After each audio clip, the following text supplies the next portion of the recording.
दोस्तों, अगर आप भी होली के लिए कुछ न कुछ मीठा बनाने की सोच रहे हैं तो आज मैं आपके सामने बिना मेहनत वाला ऐसा मीठा लेकर आई हूँ जिसे बनाने के लिए आपको बेलन की तो बिल्कुल आवश्यकता नहीं है। साथ ही गेहूं के आटे से बन जाता है और घर में पड़े कुछ और सामान लगेंगे जिसे डालकर आप ये मीठा बना सकते हैं पूरे 2 तरीके से। तो इस मीठे को बनाने के लिए मैंने 1.5 कटोरी भर के लिया है गेहूं का आटा और आधी कटोरी लिया है मैदा। आप चाहे तो पूरा 2 कटोरी गेहूं का आटा भी ले सकते हैं, मैदा ना ले। अब मैंने आधी कटोरी भर के लिया है सूजी और एक ही कटोरी के नाप से हमें सभी इंग्रेडिएंट्स लेना है।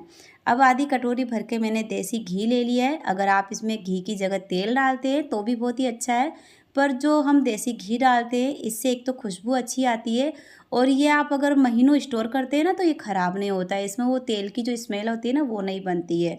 तो मैंने ये जो आधी कटोरी घी था इसमें से थोड़ा घी डाल के एक बार आटे को मैं मसल के देख लूँगी, बीच में आवश्यकता लगेगी तो और डालूँगी। थोड़ा सा मैंने घी और डाला था उसमें से और इस तरह से आटे को मसल के देख लिया है, आटे को बांध के देखा है, घी का मोयन हो गया है बराबर। तो अब मैं डाल दूँगी इसके अंदर आधी कटोरी भर के डेसिकेटेड कोकोनट पाउडर, मतलब कि नारियल का बुरादा, और साथ ही में 1 कटोरी भर के मैंने शक्कर ली थी जिसमें से 2 चम्मच शक्कर को मैंने रख लिया था, पीसा नहीं, और बाकी की जो 1 कटोरी शक्कर थी ना मैंने उसको पीस के पाउडर बना लिया है। शक्कर के दाने मोटे मोटे दिखेंगे इस सूखे नाश्ते में तो बहुत ही बढ़िया दिखेंगे। तो आप भी इस तरह से मोटी शक्कर डालना थोड़ी और बाकी की पीस के डालना। अब देखिए आटे को मैंने इस तरह से बांध के देखा है, आटा एकदम परफेक्ट हो गया है और बाकी का जो घी था ना वो भी मैंने इसी समय डाल दिया था। तो ये देखिए आधी कटोरी घी लग गया था और साथ ही में अगर इसमें टेस्ट बहुत ही बेहतरीन लाना है आपको तो आप इसमें डालिए मेरी तरह वनीला एसेंस, आधी चम्मच के आसपास वनीला एसेंस डालिए। वनीला एसेंस आपको किसी भी किराना स्टोर से मिल जाएगा। केक बनाने का ये वनीला एसेंस होता है, वैसे तो इससे केक बनते हैं, पर अगर आप इस तरह से आटे के इस मीठे में डालेंगे ना तो ये मीठा आपको बहुत ही बड़ा खुशबू और स्वाद देगा। अब मैंने 1 कटोरी पानी लिया था जिसमें से 1 चम्मच पानी रखते हुए मैंने इस आटे को हल्का सख्त सा लगा दिया है और अब इसे हम 5 मिनट का रेस्ट करने देंगे। 5 मिनट के भीतर ही ये काफ़ी अच्छे से सेट हो जाता है। आप इसे ढक्कन लगा के भी रख सकते हैं और खुला भी रख सकते हैं सिर्फ 5 मिनट के लिए। अभी देखिए इसे नाश्ता बनाने के लिए 2 भागों में मैंने पार्ट कर लिया है, क्योंकि 2 कटोरी गेहूं का आटा लिया था ना तो 2 तरीके से नाश्ता बनाएंगे, जिसे बनाने के लिए आपको बेलन की बिल्कुल ज़रूरत नहीं है। अब देखिए मैंने इसे इस तरह से एक बेला बना दिया है और अच्छे से फिनिशिंग वाला बेला बनाने के बाद में मैंने इसे हल्का सा चपटा कर दिया है ताकि हम इसे कटिंग करके एकदम बढ़िया सा शेप देके बिस्किट टाइप इसका साइज़ बना सके। तो देखिए मैंने यहाँ पे एक चाकू लिया और इस चाकू से हम इसकी काटेंगे तो आगे का जो ये रफ किनार है इसे हटा देंगे, जो अगली लोई है उसके अंदर हम इसे डाल देंगे। अब इसके काटेंगे बिस्किट। जो पार्ले जी बिस्किट होता है ना बिल्कुल वही साइज रखना है हमें, ज़्यादा मोटी थिकनेस नहीं रखनी है, ज़्यादा पतला भी नहीं करना है, बस जो पार्ले जी बिस्कुट होता है ना बिल्कुल वैसा ही हमें इसे काट काट के और इसके बिस्किट बना देने। आप देखेंगे कि कुछ ही देर में आपका ये नाश्ता बनकर हो जाता है तैयार। आप थकते भी नहीं है, घर का जो काम होता है और बाकी का जो रोटी सब्जी बनाने के बाद में समय बचता है उस समय में भी आप ये जो एक्स्ट्रा काम है मीठा बनाने का वो कर सकते हैं। और आप इसे होली के 4 से 5 दिन पहले बनाएंगे ना तो भी बन जाएगा। अब देखिए इसे तलने के लिए कढ़ाई में तेल गरम किया है और तेल को मीडियम गरम किया है, उसके बाद में गैस को बिल्कुल धीमी आंच पे कर दिया है।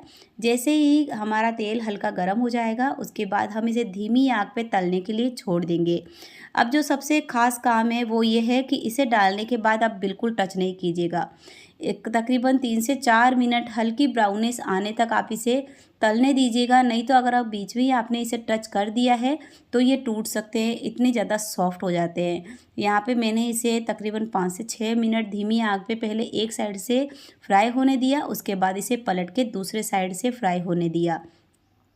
अब मेरे पास जो बाकी का आटा था उसे भी इसी तरह से फिनिशिंग वाला बेला बना दिया और इसे आप चाहे तो चाकू से ना काटे, सीजर से इस तरह से काट के इसके पतले पतले ये देखिए शक्कर पारे टाइप बना सकते हैं।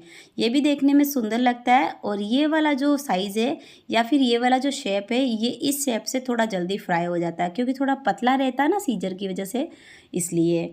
पर इसका जो देखने में शेप है ये बहुत ही बढ़िया लगता है। ये बिस्कुट टाइप जैसे टोस्ट बिस्कुट खारी होता है ना, बिल्कुल वैसा शेप लगता है इसका, बहुत ही बढ़िया लगता है। ये वाला जो बिस्कुट है ये हमारे घर में सभी को बहुत पसंद आया था दोस्तों। दोनों ही देखने में अलग अलग होंगे पर स्वाद एक ही है। आप इस तरह से बनाकर ज़रूर देखिएगा।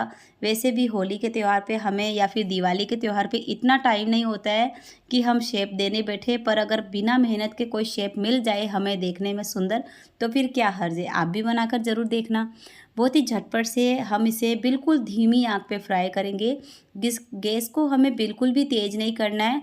बस पूरा जो ये हमारा नाश्ता है सूखा आटे का, इसे हमें बिल्कुल धीमी आंच पे फ्राई करना है। धीमी आंच पे अंदर तक सिक जाता है और हल्की ब्राउनिश आने के बाद में हम इसे किसी झारे में निकाल लेंगे। इसी तरह से मैंने तकरीबन 3 से 4 बैच फ्राई किए थे, क्योंकि कढ़ाई मैंने छोटी ले ली थी ना, इसलिए 4 बैच हो गए थे। अगर आप बड़ी कढ़ाई में फ्राई करते हैं तो आपको सिर्फ 2 बैच में ही फ्राई करना पड़ेगा, एक ही बार में काम निपट जाएगा।